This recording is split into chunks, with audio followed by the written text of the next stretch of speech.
Hi, my name is Yanis Calavi, and this is my summary of Cubans in Milwaukee.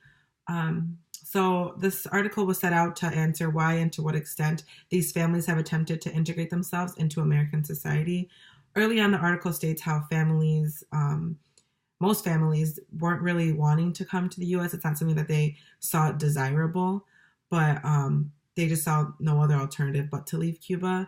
They felt like they were being pushed out rather than pulled in by the attraction that they saw in the U.S. In other words, that they didn't really want to come, but they found no other alternative but to leave Cuba.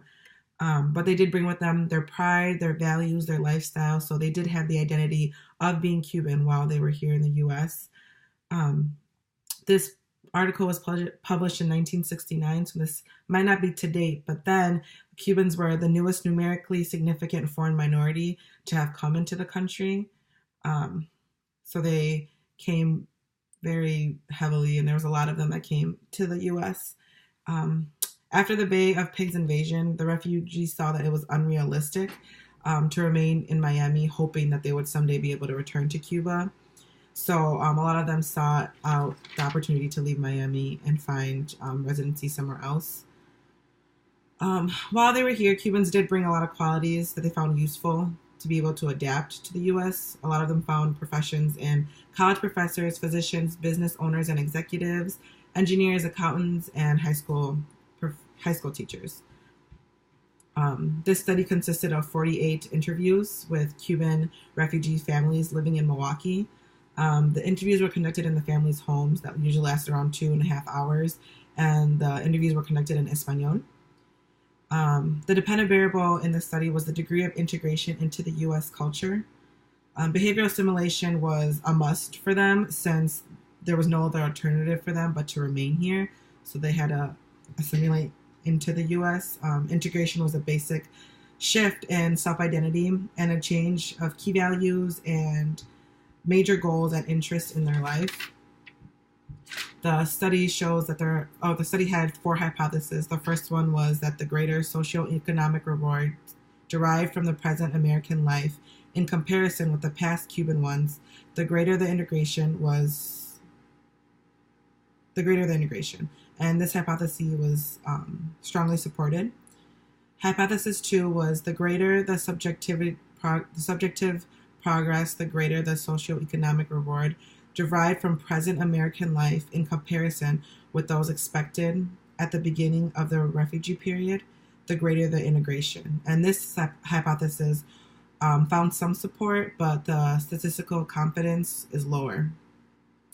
Hypothesis 3 stated that the longer the period of residence in the U.S., community outside the main centers of Cuban population, the greater the integration. And this hypothesis was not supported. And then hypothesis 4 was that the higher the educational level in the individual refugee, the greater his integration. And this hypothesis was actually rejected, which to me makes sense because if they had a higher educational level back in Cuba, they were able to hold more positions of power and have a better socioeconomic status, and they didn't get to bring that with them here. So their satisfaction of living here would be lower since they're not at the same level as they were back in Cuba. Integration isn't a statistical rational decision, but it seems to be like large series of minor, often unconscious changes. So you don't really know that you are changing. It's unaware to you, but sooner or later you change into what you are around more. So since they're here now, they have to integrate into the culture and the values here. This study was very interesting to me. I know some of the findings that I found interesting were that 73% of them said that they were less happy now than they were in Cuba, and only 12% said that they were happier now than in Cuba. So it seems that a lot of them at that time still they were happier in Cuba than they found themselves here.